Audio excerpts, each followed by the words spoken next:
नमस्कार, बड़ी बहस छत्तीसगढ़ में आपका स्वागत है। मैं हूं विवेक पांडे आपके साथ। छत्तीसगढ़ दौरे पर पहुंचे कांग्रेस नेता राहुल गांधी ने सोमवार को ट्रेन में सफर किया। बिलासपुर में हुए कांग्रेस के आवास सम्मेलन में शामिल होने के बाद राहुल बिलासपुर से इंटरसिटी एक्सप्रेस के जरिए स्लीपर कोच में सवार हुए। वे शाम तकरीबन 5:45 बजे रायपुर रेलवे स्टेशन पहुंचे। इस दौरान ट्रेन में उनके साथ सीएम भूपेश बघेल और प्रभारी कुमारी शैलजा भी थी। राहुल गांधी ने ट्रेन में सामान्य यात्रियों की तरह सफर किया और घूम घूम कर लोगों से मिले, उनकी समस्याएं भी जानी। राहुल गांधी के ट्रेन पर सफर करने को लेकर कांग्रेस ने कहा कि बीते 3 सालों से छत्तीसगढ़ में लगातार ट्रेन रद्द हो रही है, जिससे छत्तीसगढ़ की जनता बहुत परेशान है। राहुल गांधी लगातार जनता के मुद्दों को उठाते हैं। ऐसे में आज उन्होंने जनता के बीच पहुंचकर खुद उनके तकलीफों को समझा। वहीं राहुल गांधी के ट्रेन में सफर करने को लेकर बीजेपी ने पलटवार किया। बीजेपी ने राहुल गांधी के दौरे को लेकर कहा कि चुनावी साल में जनता के बीच जाने से कोई फायदा नहीं होगा। रही बात कोयला गाड़ियों के परिचालन की, तो अडानी को एनओसी किसने दी थी? जिस ट्रेन से राहुल गांधी आज बिलासपुर पहुंचे वो ट्रेन अपने समय पर चल रही थी। उसके बावजूद ये सवाल उठाना क्या जायज है? अगर कोयला गाड़ी निकल रही है तो सवाल मुख्यमंत्री भूपेश बघेल से करना चाहिए। तो आज हम भी इसी मुद्दे पर विस्तार से बात करेंगे। कुछ खास मेहमान भी हमारे साथ जुड़ेंगे, लेकिन उसके पहले सियासी बयानबाजियां कैसे हो रही हैं, इसको आप सुनिए। कांग्रेस के पूर्व राष्ट्रीय अध्यक्ष एवं सांसद राहुल गांधी जी आम लोगों के बीच लगातार जा रहे हैं, उनकी समस्याओं से रूबरू हो रहे हैं और उनकी आवाज उठाने का काम कर रहे हैं। बीते 3 साल से लगभग छत्तीसगढ़ में ट्रेन को रद्द किया जा रहा है। रेल यात्रियों को असुविधा का सामना करना पड़ रहा है और सिर्फ अडानी की मालगाड़ी ट्रेन को चलाया जा रहा है। उससे जो जनता को जो समस्याएं हो रही है, उन समस्याओं को जानने का काम राहुल गांधी जी ने यात्रा करके लोगों से चर्चा किए हैं। रेल में जो वृद्धजनों को सुविधाएं मिलती थी, सब्सिडी मिलती थी, छात्रों को जो सब्सिडी मिलती थी, सुविधाएं मिलती थी, उसको खत्म कर दिया गया है। अचानक ट्रेन को रद्द कर दिया जाता है, ट्रेन को बंद कर दिया जाता है और जनता को समस्या होती है उसको राहुल गांधी जी मिलकर जाने। और लगातार राहुल गांधी जी आम लोगों से मुलाकात कर रहे हैं, चाहे किसान हो, युवा हो, चाहे मोटर मैकेनिक हो, चाय की दुकान वाला हो, होटल चलाने वाला व्यवसायी हो, सब्जी बेचने वाला हो, लेथ मशीन चलाने वाला हो। और जो मोदी सरकार के जो गलत नीतियों से इनको जो परेशानी हो रही है उसको जानते हैं, उनकी आवाज को उठाने का काम करते हैं। राहुल जी आज छत्तीसगढ़ आए, ट्रेन से उन्होंने यात्रा की और ट्रेन ने उन्हें सही समय पर गंतव्य पे पहुंचा दिया। फिर वो अडानी की बात कर रहे थे कि मालगाड़ियां अडानी का कोयला परिवहन कर रही हैं। तो राहुल जी, आपने ही तो मध्यस्थता कराई थी अडानी की और राजस्थान के मुख्यमंत्री गहलोत जी की, क्योंकि वो भी कांग्रेस के, और भूपेश बघेल जी की। तीनों ने मिलकर आपने क्या सेटलमेंट अडानी से किया कि भूपेश बघेल जी ने एनओसी दे दी। और इसमें किस प्रकार का समझौता हुआ और समझौते में आकर्षण क्या था, ये तो आप ही बता सकते हैं कि मालगाड़ियां अडानी के लिए क्यों चल रही है और एनओसी माननीय भूपेश बघेल जी ने छत्तीसगढ़ में क्यों दे दिया। वो एनओसी नहीं देते तो खदानी चालू नहीं होती। तो मामला तो आपका ही है और आप ही प्रश्न खड़ा करते हैं। फिर आप 2 दिन पहले कुली बने थे, आज ट्रेन से आया, अच्छी बात है। सामान किसने उठाया वो फोटो ही नहीं आया। तो आखिर किसके आरोप सही है, किसके आरोपों में कितना दम है? अब चर्चा को शुरू करते हैं। 2 खास मेहमान हमारे साथ चर्चा में जुड़ चुके हैं। अजय गंगवानी जी हैं, प्रवक्ता कांग्रेस पार्टी के, और राजीव चक्रवर्ती जी हैं, प्रवक्ता भारतीय जनता पार्टी के। बहुत स्वागत है आप दोनों मेहमानों का इंडिया न्यूज पर। चर्चा की शुरुआत अजय जी आपसे। क्या ये सांकेतिक एक प्रदर्शन के तौर पर देखा जा सकता है कि स्पष्ट आप लोगों ने किया? लगातार माननीय राहुल गांधी जी पहले कूलियों के बीच गए, सब्जी विक्रेताओं के बीच गए, अब एक ट्रेन यात्री के बीच में आज 117 किलोमीटर की यात्रा की, क्योंकि वो जानना चाहते थे कि आज देश का आम यात्री ट्रेनों में किस प्रकार की समस्याएं महसूस कर रहा है। लेकिन सबसे महत्वपूर्ण है पांडे जी, आज 3.5 साल में छत्तीसगढ़ में 67,382 ट्रेनें, जो आज तक का रिकॉर्ड है। 8 अगस्त 2022 को 62 ट्रेनें, 29 अगस्त से 6 सितंबर के बीच 58 ट्रेनें, 24 अक्टूबर दिवाली के समय 24 ट्रेनें, 6 से 10 दिसंबर शीतकालीन अवकाश में 36 ट्रेनें, अगस्त 2023 में 24 ट्रेनें, कुछ दिन पूर्व 22 ट्रेनें, कुल मिला के 67,382 ट्रेनें 3.5 साल में आप रद्द कर देते हैं। आप बड़े बड़े दावे करते हैं, लेकिन जो आज देश की आवागमन का सबसे बड़ा साधन है, रेलवे जो है स्वतंत्रता के पहले सबसे बड़ा जो है लोक उपक्रम है, उसको आप जानबूझ के बाधित कर रहे हैं। देखिए, इसके पीछे के 3 प्रमुख कारण क्या है। सबसे महत्वपूर्ण, कोयले के परिवहन में यात्री परिवहन की तुलना में आपको जी जो है जी 300 से 400 गुना ज्यादा प्रॉफिट मिलती है। और आपकी जो मुनाफाखोरी की नीति है वो कोविड काल से स्पष्ट है। आज कोविड काल में टेस्टिंग किट को आप 3 से 4 गुना ज्यादा कीमत पे बेच रहे थे। आज सुप्रीम कोर्ट की फटकार के बाद आपने उसकी कीमत कम की। दूसरा, आज लगातार आप जानबूझकर कोयले का किन संकट पैदा करके आखिर किसको फायदा पहुंचाने की कोशिश कर रहे हैं, ये देश की जनता समझ रही है। आज देखिए, लगातार जो देश में कोयला बनता है उसकी पानी लागत होती है 2500 से 3000 प्रति टन। और जो बाहर से ऑस्ट्रेलिया जो खदान का ठेका माननीय अडानी जी को दिलवाया गया, वहां से कोयला सप्लाई हो रहा है, उसकी कीमत है 16 से 20,000 रुपए। और वो अधिक कोयला 5 से 6 गुना कीमत पर आज बिजली कंपनियों और राज्य सरकार को खरीदने के लिए बाधित किया जा रहा है। आखिर किसके इशारे पर किसको फायदा पहुंचाने के लिए किया जा रहा है, ये देश की जनता समझ रही है। देखिए, 3 चीजें महत्वपूर्ण है। आज बिलासपुर का जो रेलवे जोन है 22,000 करोड़ रुपए, आज देश का सबसे ज्यादा रेवेन्यू देने वाला बिलासपुर जोन। और वहां के हमारे अरुण साहब जो भाजपा के प्रदेश अध्यक्ष है, वहां की जनता ने उनको चुन के सांसद बना के भेजा, लेकिन आज उन्हें नैतिक साहस नहीं है कि रेलवे जो डिस्टर्बेंस चल रहा है, आज जो यात्री ट्रेनें और जो परिवहन है उसमें वो समन्वय संतुलन स्थापित करने में केंद्र की मोदी सरकार और रेलवे मंत्रालय असफल हो चुका है, उसमें कोई कार्रवाई नहीं कर रहे। चलिए पूछते हैं, ठीक है, पूछते हैं राजीव जी से। राजीव जी, प्रधानमंत्री छत्तीसगढ़ आए थे, उन्होंने कहा कि साहब अभी जो हम आधारशिला रख रहे हैं वो आने वाले समय के लिए है, भविष्य में यहाँ के लोगों को नई रेलवे सेवा की सौगात मिलेगी और इसकी आधारशिला आज से रखी जा रही है। लेकिन कांग्रेस को ये लगता है कि वर्तमान में यात्री जिस तरह से परेशान हो रहे हैं उसका जिम्मेदार केवल और केवल रेलवे है, यानी कि केंद्र सरकार है।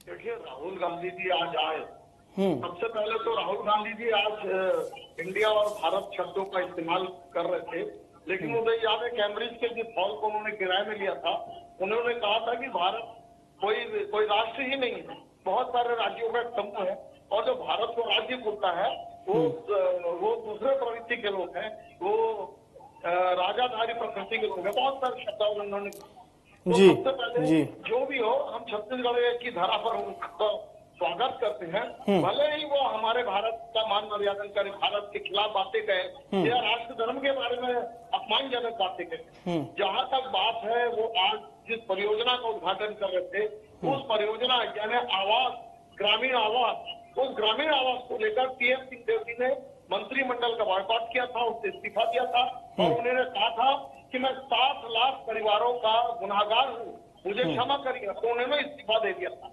अब राहुल गांधी जी ने टीएस सिंहदेव जी को समझा दिया, उन्हें 1.5 महीने का उप मुख्यमंत्री जी बना दिया और आज वो मंच पर उपस्थित थे। तो सबसे पहले ये जो कवायद हो रही है, ये जो नौटंकी हो रही है, ये जो इवेंट हो रहा है, ये कांग्रेस की कला का एक रूप है कि किस प्रकार कला को ठीक किया जाना है और जनता को बेवकूफ बनाने का एक षड्यंत्र है।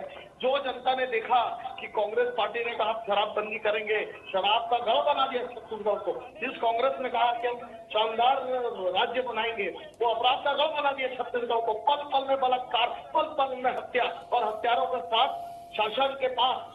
तो इसके बाद जब राहुल गांधी जी ट्रेन में यात्रा करते हैं तो एक बहुत अच्छा एक अपॉर्चुनिटी है, एक नौटंकी है जो जिसको जनता समझती है कि परसों आप ट्रॉली वाले चक्के वाले बैग को सर पर लेके जाते हैं कि मैं कुलियों के साथ हूँ, लेकिन ये कुली पिछले 150 साल से है, इनकी दशा और दिशा नहीं बदल पाई कांग्रेस की सरकार। ये वही राहुल गांधी जी है जो पिछले समय बोलते थे चौकीदार चोर है, बाद में कोर्ट में जाके उन्होंने माफी मांगी कि मैंने प्रधानमंत्री के खिलाफ, देश के प्रधानमंत्री के खिलाफ बोला और राफेल की बातें करते थे कि राफेल में भ्रष्टाचार हुआ।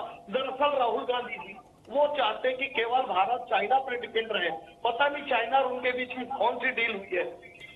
ये अडानी का नाम लेते हैं, लेकिन राजस्थान के मुख्यमंत्री आते हैं और उनके साथ जो चुपचाप डील करते हैं और सदा को ब्लॉक को अडानी को दे देते हैं। मतलब राजस्थान के लिए अडानी जी हैं और छत्तीसगढ़ के लिए वो अडानी जी वो चोर हैं। तो व्यापारियों को, प्रधानमंत्री को, वो तो ये कह रहे हैं, वो तो ये कह रहे हैं कि हाँ, मेरी बात प्लीज सुनिए, बोलिए।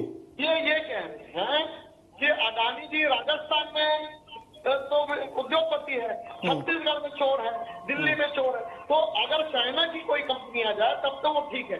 तो ये जो कनेक्शन है ये जनता समझ चुकी है कि जो उद्यमी है उनको ऐसा करना।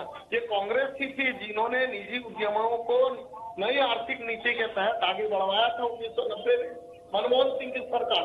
फिर उसके बाद मनमोहन की सरकारों, नरसिंह राव जी की सरकारों, इन सरकारों ने आगे बढ़ा। इस प्रकार से हम भी उद्यमियों को आगे बढ़ा रहे हैं, क्योंकि जो पूरे विश्व का समझौता आप देख लीजिए, विश्व में सारी प्राइवेट सेक्टर की कंपनियां, चाहे ठीक है तमाम कंपनियां, तो ऐसे कंपनी के खिलाफ मान मर्यादा करना, तो ये राहुल गांधी जी के मंशा की केवल 3 की कंपनियां हैं। अगर स्वराज की कोई कंपनी है, देश की कोई कंपनी, चलिए ठीक है, कुल मिलाकर जी आपकी बात हमारे दर्शकों के भी लगभग समझ में आ गई होगी। अजय गंगवानी जी, क्या ये सही है कि छत्तीसगढ़ और अन्य प्रदेशों में अपनी सहूलियत के हिसाब से ही आप लोग बयान दे रहे हैं? पांडे जी, मेरा निवेदन है, मैंने राजीव जी की बात को बहुत ध्यान से सुना और बहुत शांति से सुना, वही उम्मीद मैं उनसे करता हूँ। देखिए, बहुत बिंदुवार स्पष्ट करता हूँ। सबसे पहले आज मेरे मित्र राजीव जी को उतनी ही तकलीफ हो रही है अडानी पर उंगली उठाने पे जितनी माननीय मोदी जी प्रधानमंत्री जी को होती है, क्योंकि यही जो है ये रिश्ता क्या कहलाता है ये देश की जनता बहुत अच्छे से जानती है। मुझे सबसे पहले स्पष्ट कर दे मेरे मित्र राजीव जी, एक उद्योगपति जो यूपीए सरकार के समय पूरे विश्व में 609 नंबर पे था, आखिर उसको क्या अलादीन का चिराग मिला कि विश्व में वो दूसरे नंबर पे आ जाता है? आखिर किसकी कृपा से, किसके सहयोग से 609 से दूसरे पे आ गया, ये देश की जनता जानती है। दूसरा देखिए, सबसे महत्वपूर्ण है, आज खनन जो है वो केंद्र सूची का विषय है। सारे निर्णय केंद्र की मोदी सरकार लेती है, पहली बात। दूसरी बात, कमर्शियल माइनिंग आज पूरे देश में कभी नहीं इसकी परमिशन दी गई, पहली बार मोदी सरकार ने सरकार बनने के बाद देश में कमर्शियल माइनिंग शुरू की, मेरा दूसरा बिंदु। तीसरा, 27 जुलाई 2022 को हरदे हरियाणा के 5 कोल ब्लॉक को हमारी भूपेश सरकार ने विधानसभा में सर्वसम्मति से पारित करके मोदी जी को भेजा कि आप 5 कोल ब्लॉक का जो आवंटन है अडानी जी को वो रद्द करिए। आज उसको 1 साल से ज्यादा हो गया, माननीय प्रधानमंत्री मोदी जी हमारे विधानसभा में पारित करने के बाद क्यों उसको रद्द नहीं कर रहे? दिखता आखिर किसको फायदा पहुंचाने के लिए? तीसरी बात, यूपीए सरकार के समय हमारे पर्यावरण मंत्री जयराम रमेश ने हरदेव और तमोट पिंगला दोनों को अति जैव विविधतापूर्ण क्षेत्र घोषित करते हुए नो गो एरिया बनाया ताकि खनन का वहां सूचना दिया जाए परमिशन। लेकिन ये मोदी सरकार है जो अपने मित्र अडानी को फायदा पहुंचाने के लिए नो गो एरिया के एरिया को सीमित करके अडानी को माइनिंग का ठेका देते हैं। तो दिखता है कि किसकी कृपा से, किनके सहयोग से आज वो पहुंच गया। दूसरा देखिए, आज अडानी की शेल कंपनियों में 20 लाख रुपए आता है, क्या सेबी कोई कार्रवाई करती है? क्या ईडी कुछ कार्रवाई करती है? आज माननीय राहुल जी जब लोकसभा में प्रश्न उठाते हैं तो इनकी मोदी सरकार साजिश और षड्यंत्र करके उनकी लोकसभा की सदस्यता रद्द करती है। ये तो सुप्रीम कोर्ट ने दूध का दूध और पानी का पानी कर दिया। देखिए, सबसे महत्वपूर्ण यह है कि 3.5 साल में आप 67,382 पर मेरे ये समझ में नहीं आ रहा। ठीक है, आप डेटा गिना रहे हैं, लेकिन गौतम अडानी ऐसा तो नहीं है कि 2014 में ही आ गए, 2014 में ही उन्होंने अपना पहला बिजनेस लगा लिया। वो तो 80 के दशक से कार्य कर रहे हैं, तब किसकी सरकार थी? फिर मनमोहन सरकार में उनको कितने टेंडर मिले? ऐसे तुलनात्मक अध्ययन में जाएंगे बहुत कुछ निकलेगा। लेकिन मेरा केवल ये है कि अगर हम किसी एक उद्योगपति को मंच से इस बात को लेकर कहें कि और जनता के बीच में ये छवि बनाए कि साहब ये उद्योगपति नहीं, ये तो एक तरह से मतलब, अब मैं क्या कहूं, मेरे पास उस तरह के शब्द नहीं है, लेकिन कहीं ना कहीं हम विलन बनाने की कोशिश तो कर रहे हैं। वो हम हीरो तो नहीं कह सकते कि हम उन शब्दों से उसको हीरो बनाएंगे। मैं पक्ष लेने की बात नहीं कर रहा, लेकिन वो उद्योगपति तो हमारे देश के हैं ना। अगर उनके अंडर में जो लोग कार्य कर रहे हैं वो तो भारतीय हुए, ठीक है, इंपोर्ट एक्सपोर्ट करवा लीजिए या जहां पर भी उनका काम हो, उससे लाभान्वित कौन हो रहा है? चलिए मेरे इस सवाल का जवाब दीजिए आप, लाभान्वित कौन हो रहा है? क्या सरकार लाभान्वित नहीं हो रही? आपके छत्तीसगढ़ के और हमारे जो लोग हैं, मध्य प्रदेश छत्तीसगढ़ के लोग हैं या गुजरात के लोग हैं, मान लीजिए अगर वो काम कर रहे हो तो थोड़ा सा हमें इस बारे में सोचना चाहिए फिर भी। लेकिन अगर आप तुलनात्मक की बात कर रहे हैं तो ऐसा नहीं कि 2014 में उन्होंने अपनी इंडस्ट्री खोली थी, तो थोड़ा सा हमें जी बोलिए सर, बोलिए। देश के, मैं देखिए बता देता हूँ पांडे जी, पूरे देश के इतिहास की बात नहीं है, पूरे विश्व के इतिहास में गौतम अडानी वर्ल्ड के सबसे बड़े उद्योगपति है जिसकी संपत्ति 10 साल में इतनी बड़ी हो। आज कोई एक उदाहरण दे दे पूरे विश्व में, क्या गौतम अडानी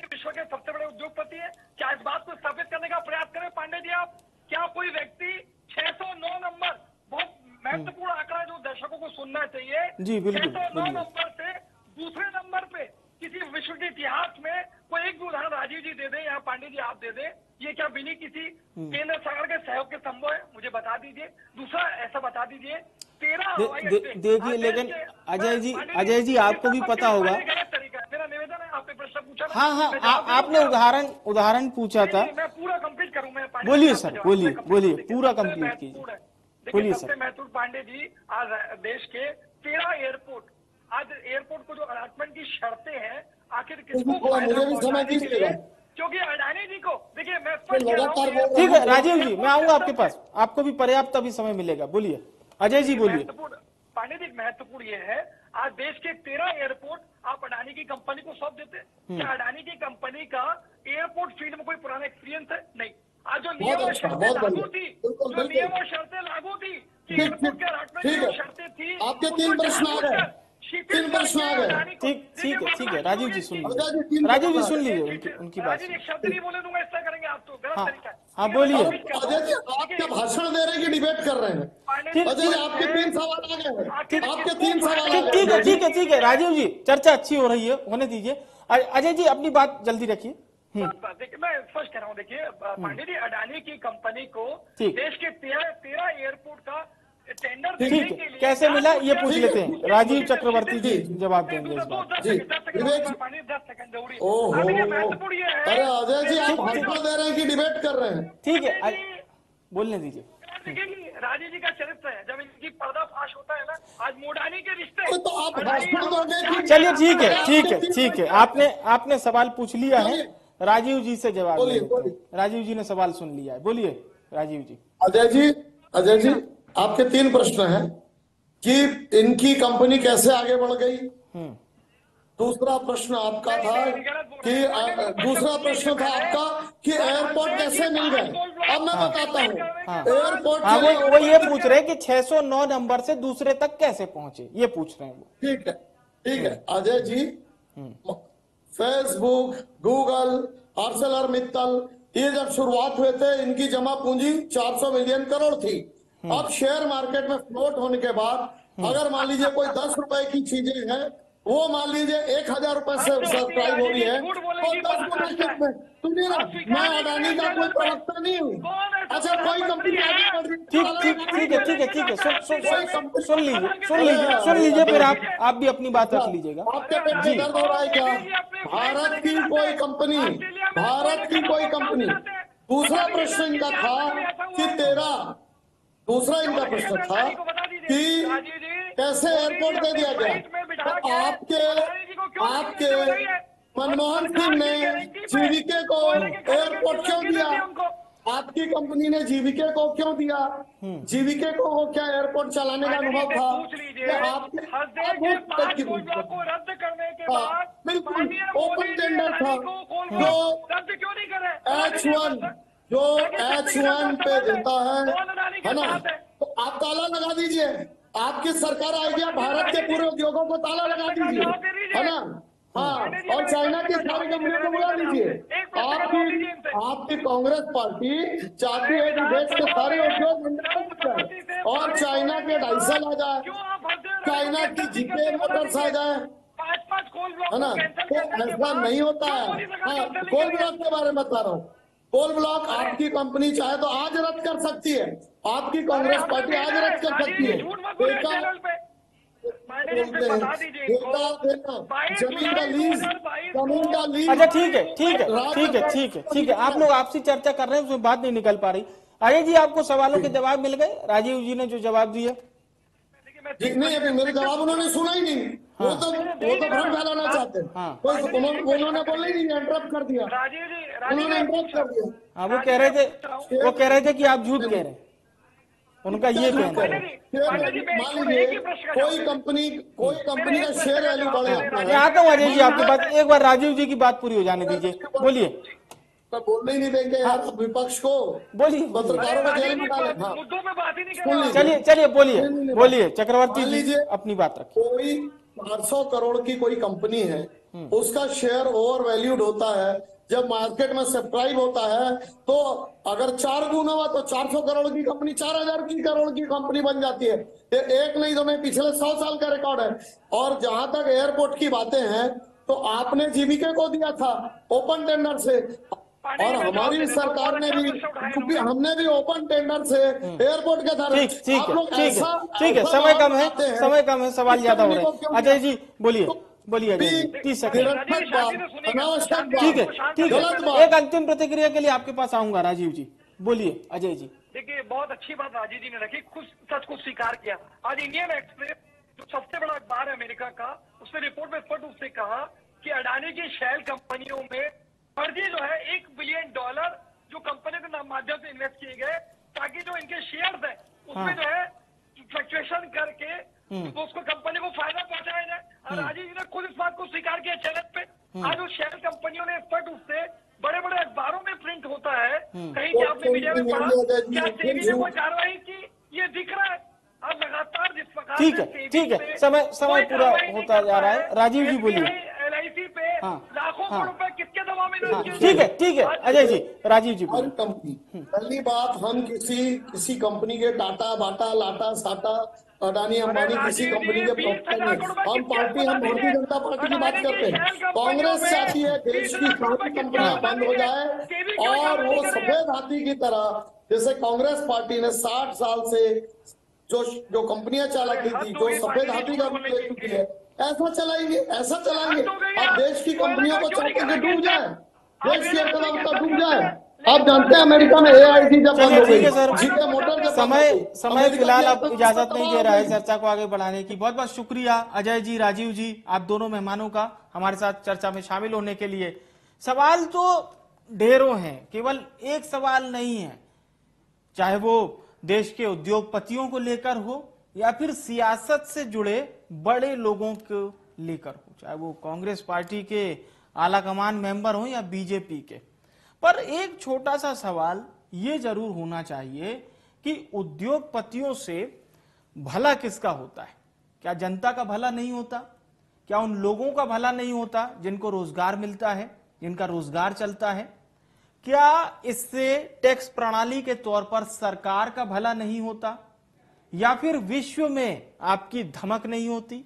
ऐसे बहुत सारे सवाल है, कैटेगराइज्ड अगर हम करेंगे। और ये जो कांग्रेस पार्टी ने सवाल किया है कि इतना ज्यादा भेदभाव हो रहा है, गरीब गरीब होता जा रहा है और अमीर अमीर होता जा रहा है, सवाल जवाब इस पर भी होना चाहिए और गहन पड़ताल भी होना चाहिए। बड़ी बहस में इतना ही। मुझे यानी विवेक को दीजिए इजाजत। नमस्कार।